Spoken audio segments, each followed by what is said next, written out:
Pak Budi, kira-kira Singapura Race itu apa sih Pak Budi? Selain Singapura Race, akan ada banyak program yang lebih bisa kita lakukan. Dan insya Allah ini bersiap-siap untuk menarik semuanya. Nih kayaknya ya. Nah, kita akan coba aktifasi kembali keseruan-keseruan sebelum pandemi di masa pra-pandemi ini.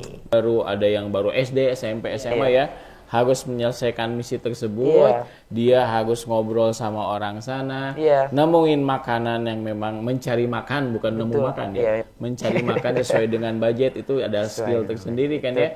Kemudian juga bagaimana pola-pola gitu ya di Singapura sendiri, dan masya Allah itu jadi bekal gitu jadi kan bekal ya. Benar. Dan ini Pak Budi nih, kira-kira untuk tahun 2023 ini kapan nih program ini akan dimulai?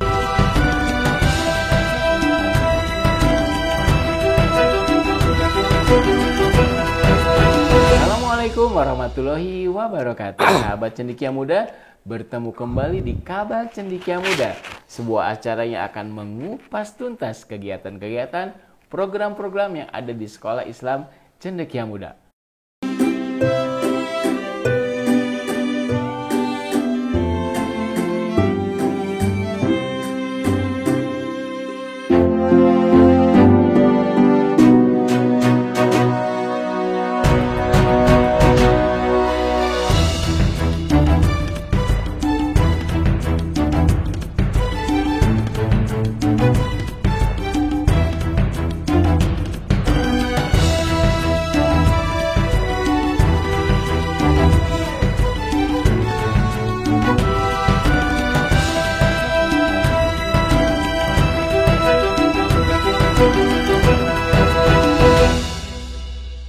Alhamdulillah sahabat Cendekia Muda, setelah sekian lama tidak bertemu, akhirnya Kabar Cendekia Muda bertemu lagi. Dengan tentunya konsep yang berbeda, dan semoga ini bisa memberikan penyegaran dan tetap memberikan pencerahan bagi kita semua.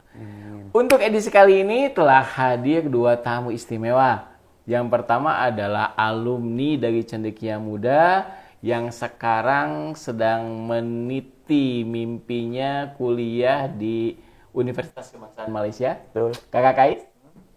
Ya, dan satu lagi seorang tamu yang sangat istimewa, beliau adalah koordinator Singapura Race tahun 2023, Bapak Budi Kurnia. Assalamualaikum Pak Budi, apa kabar? Waalaikumsalam. Masya Allah, Pak Budi ini selalu tampak ceria ya, kemudian berenergi. Oke, tentunya hari ini ada tema yang sangat menarik untuk dibahas. Kita akan membahas tentang Singapura Race, dan alhamdulillah Pak Budi sudah hadir dan juga ada Kais. Selain memang alumni, beliau juga adalah peserta Singapura Race terakhir ya Pak Budi. Ya, sebelum pandemi. Sebelum pandemi ya. Nah, langsung saja nih ya. Pak Budi, kira-kira Singapura Race itu apa sih Pak Budi? Ya, terima kasih. Sebelumnya Pak Yogi, mungkin sebelum bicara Singapura Race, saya akan bicara alasan besarnya dulu. Oke, siap. Jadi kan seperti tadi Pak Yogi bilang, terakhir 2009 tuh sebelum pandemi kita terakhir 2019. 2019. Baru 2019. Apa Budi yang period gitu ya? Iya. Dan itu terasa banget nuansanya karena sebelum kabar pandemi datang ke Indonesia, kita sudah mendapat kabar di Singapura dan Malaysia dulu. Betul Pak Budi. Saya panik Pak Budi. 4 tahun sudah berlalu sekarang dan kami mendapat mandat dari owner sekolah Cendekia Muda bahwa akan mengaktifasi kembali program-program yang lu sudah pernah berjalan sebelum pandemi. Jadi judulnya aktivasi program pra-pandemi. Selain Singapura Race, akan ada banyak program yang lebih bisa kita lakukan, dan insya Allah bersiap-siap untuk semuanya. Nah, kita akan coba aktifasi kembali keseruan-keseruan sebelum pandemi di masa pra-pandemi ini. Betul. Jadi kalau bicara Singapura Race, ya sudah tahu dari namanya ya, ada kata Singapura, ada kata Race. Sebenarnya nama judul lengkapnya itu Singapore Adventure in Race. Jadi selain berlomba, kita juga berpetualang di negara Singapura selama kurang lebih 1 pekan, antara 6 sampai 5, 6 atau 7 hari lah, tergantung nanti situasinya seperti apa. Jadi program yang sengaja dirancang jadi wadah untuk anak-anak mulai usia 12 tahun atau usia SD kelas 6 sampai usia SMA. Iya. Jadi, menarik nih Pak Budi. Kenapa sih dimulainya dari 12 tahun? Nah, ini kenapa 12 tahun? Yeah. Ini 12 tahun biasanya tuh kan masih usia SD, masih dianggap anak kecil, bahkan dirasa belum siap untuk melakukan perjalanan jauh. Jarang sekali ada orang yang memberikan izin kepada anaknya untuk pergian jauh di usia tersebut. Nah, berarti kenapa? Kan kelas 6 SD ya? Kelas 6 SD. Nah, Pak Yogi juga mungkin kan anaknya sekarang SMP nih. Iya. Tahu kan anak kelas 6 SD segimana nih karakter dan sebagainya. Nah, kenapa kita akhirnya minimal di usia tersebut? Karena kita berkaca atau melihat pengalaman dari sisi Sirah Nabawiyah. Di Sirah Nabawiyah diceritakan bahwa Rasulullah SAW pernah melakukan perjalanan pertama yang cukup jauh itu di usia 12 tahun. Ketika ikut berdagang dengan pamannya Abu Thalib begitu. Oh, jadi dia mengambil ibroh dari 12 tahun itu sudah mulai keluar dari kota Mekah begitu ya, bersama Abu Thalib dan bertemu ke Syam ya, perjalanan ke Syam, kemudian bertemu dengan orang-orang. Jadi ngambil ibrohnya dari sana. Nah, sekarang ke Kak Kais nih. Kira-kira nih Kak Kais nih, sebagai alumni dari Singapura nih ya, perjalanan jauh, umurnya masih SMP misalnya atau SD kelas 6 gitu kan ya. Dan ini dari Kak Kais sendiri pengalaman waktu itu di Singapura nih. Kira-kira apa ya? Kan waktu itu pergi tuh ya. Betul. Sendirian, nggak sama orang tua. Iya. Ditemenin sama guru-guru. Di sana ngapain aja sih? Saya ikut ke sana bukan di umur 12 tahun ya, nggak kayak Rasulullah ya, tapi banyak banget sih sebenarnya yang pelajaran didapat dari jalan-jalan. Sebenarnya kan basicnya itu liburan kayaknya Singapura kan ya kita. Saya dikelompokkan bersama teman-teman yang lainnya, bersama guru juga kita terus berkeliling ke suatu titik di Singapura ya pastinya. Ya kita pokoknya cuma dikasih clue, terus sama grup itu gimana caranya kita bisa ke sana, entah naik apa nggak tahu nanti terus ya paling tinggal dikasih ongkosnya sama makan ya, sama makan. Kita harus sampai ke dalam titik tersebut cepet-cepet lah. Iya. Dan semuanya itu nggak pernah ke Singapura ya? Iya betul. Iya. Mungkin ya, mungkin ada yang mungkin. Ya, mungkin. Maksudnya sendirian gitu ya? Iya kalau sendirian mungkin. Tapi kan kita berkelompok di sini sih benar. Jadi ya kerjasama mungkin. Dan gurunya juga belum ke Singapura juga ya? Iya sih kayaknya. Soalnya nggak tahu ya. Iya. Memang sengaja Pak Budi ya? Betul. Dibikinnya kayak gitu ya, konsepnya ya? Betul, untuk panitia juga yang mendampingi anak-anak. Jadi konsepnya itu si anak-anak dibagi per kelompok. Dan karena tadi jenjangnya 12 sampai usia SMA, bisa jadi satu kelompok tuh lintas usia. Iya betul. Jadi Kak Yus tuh sempet sama ya, masih SD, anak kelas 6 SD ya. Ya, anak SD. Dan tahu banget gitu gimana nih mereka ketika menghadapi suatu masalah, responsifnya seperti apa, dan lain sebagainya gitu.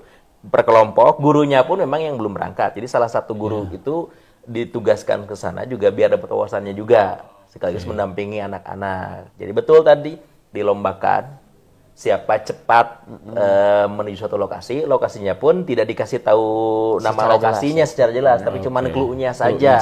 Tapi saya rasa kalau yang baru walaupun dikasih tahu namanya pasti bingung juga.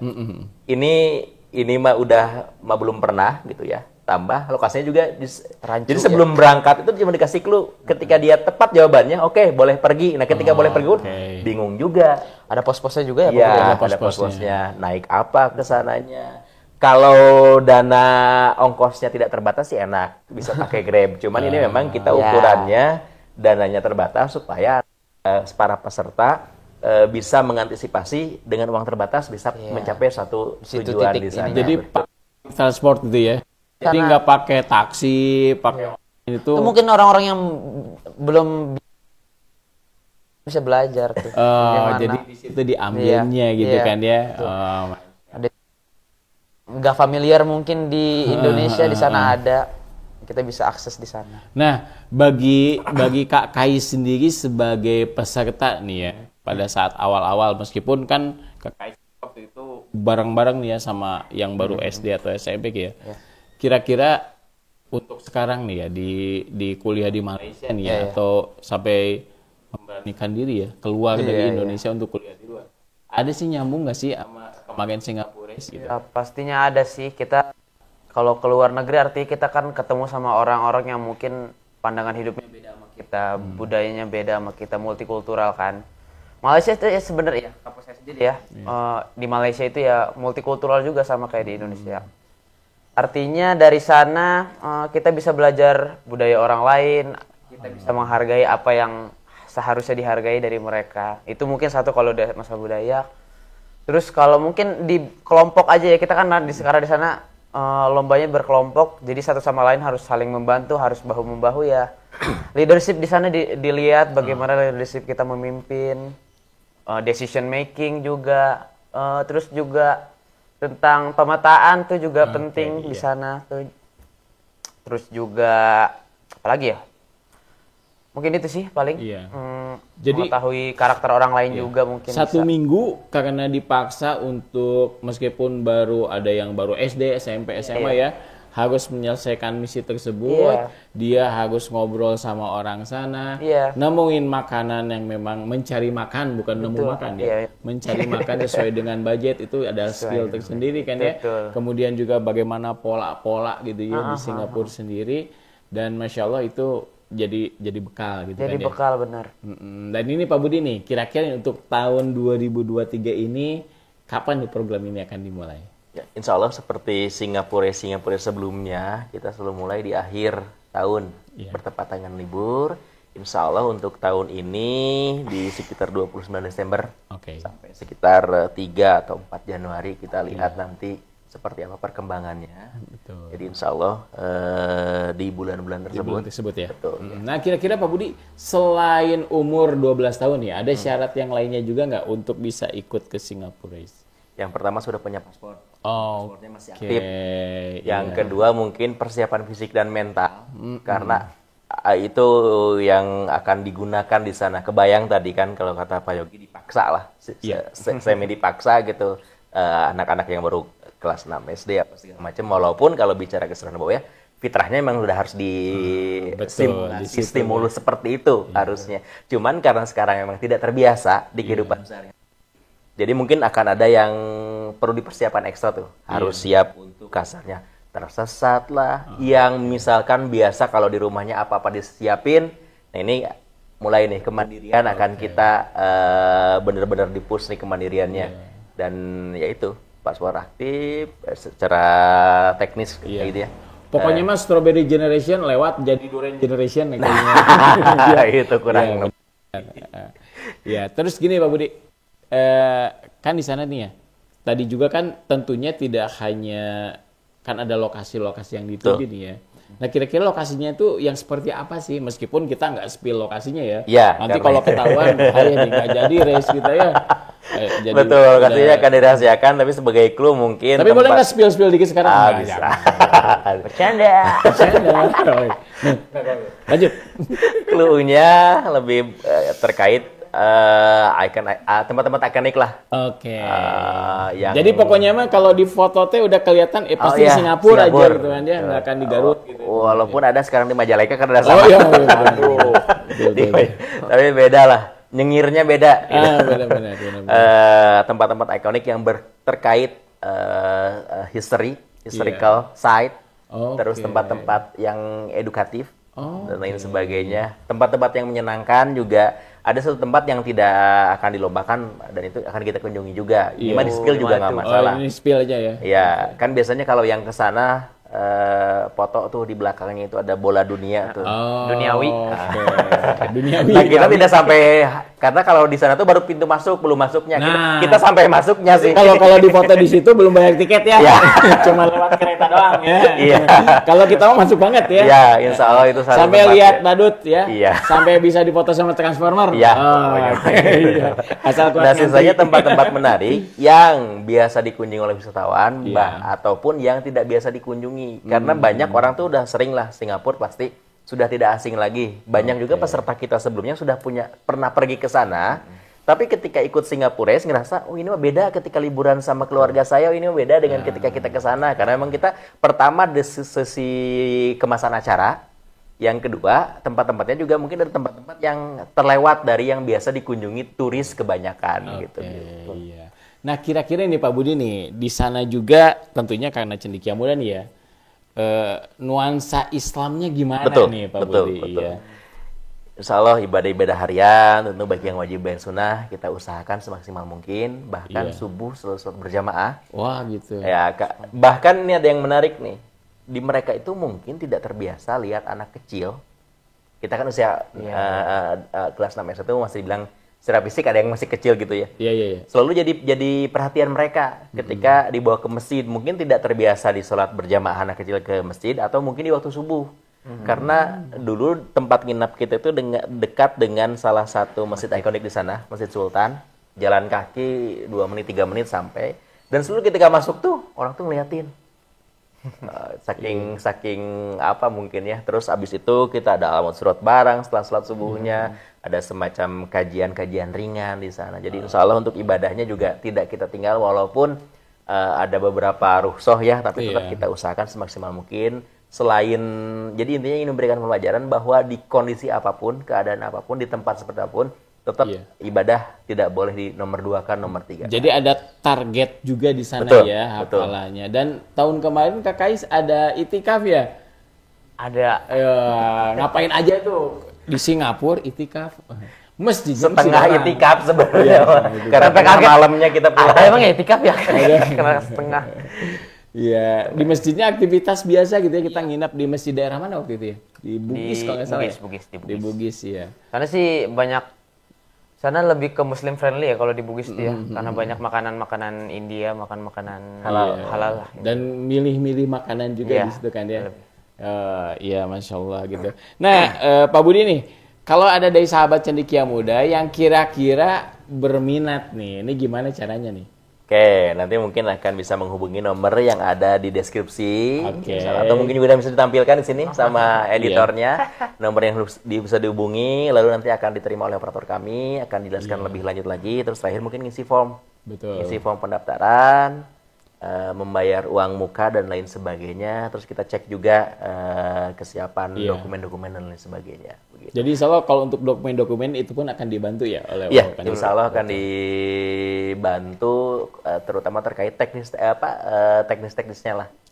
Kalau misalkan kan sekarang agak sulit tuh bikin paspor, nah kita bisa bantu kira-kira untuk mempermudah seperti apa dan sebagainya. Oke, siap. Masya Allah. Sahabat cendekia muda, jadi begitu ya, ada program Singapura Race. Jadi bagi sahabat cendekia muda yang memang bismillah insya Allah, ketika memang cendekia muda bukan hanya sebuah institusi sekolah yang memang dia dibatasi oleh kurikulum.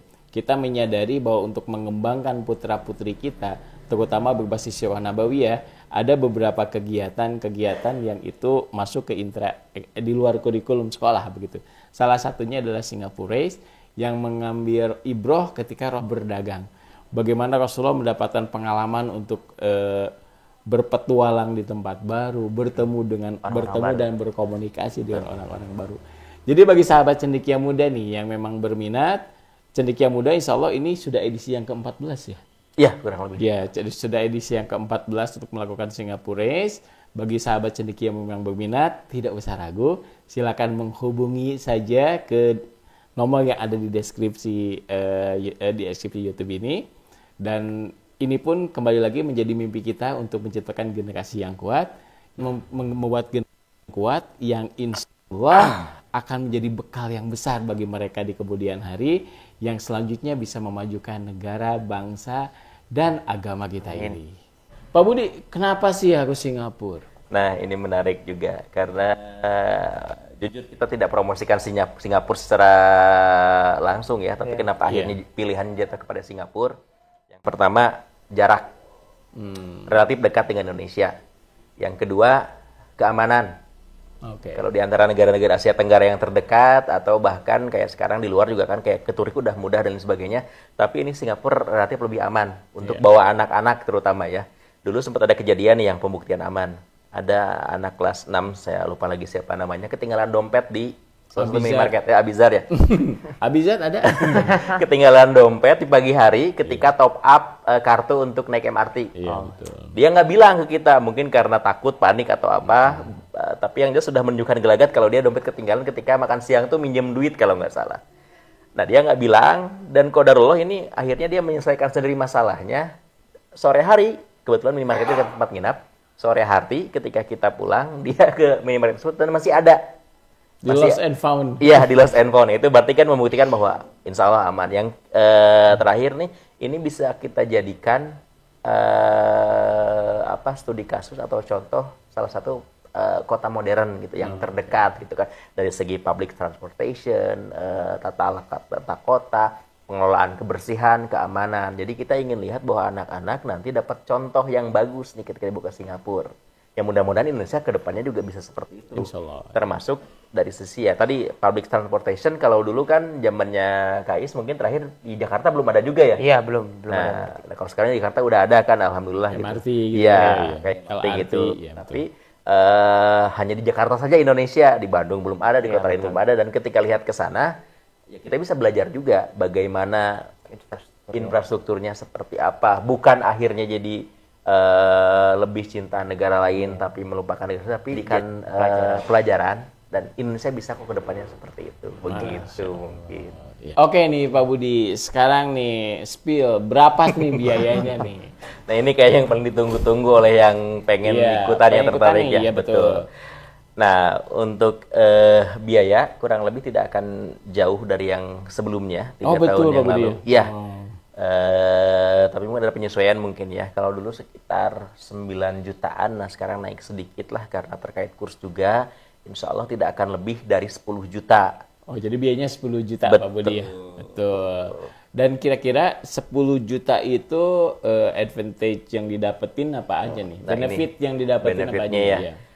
Yang pertama jelas transport dari titik kumpul ke bandara. Terus tiket pulang pergi, entah itu Singapura Cengkareng atau Singapura Kertajati, kita nanti cari yang lebih mudah mana. Terus akomodasi harian, transport lokal, tadi yang ada lomba itu kita kasih transport lokal, terus kita juga kasih uang saku untuk makan selama 3 kali sehari, dikalikan sepekan.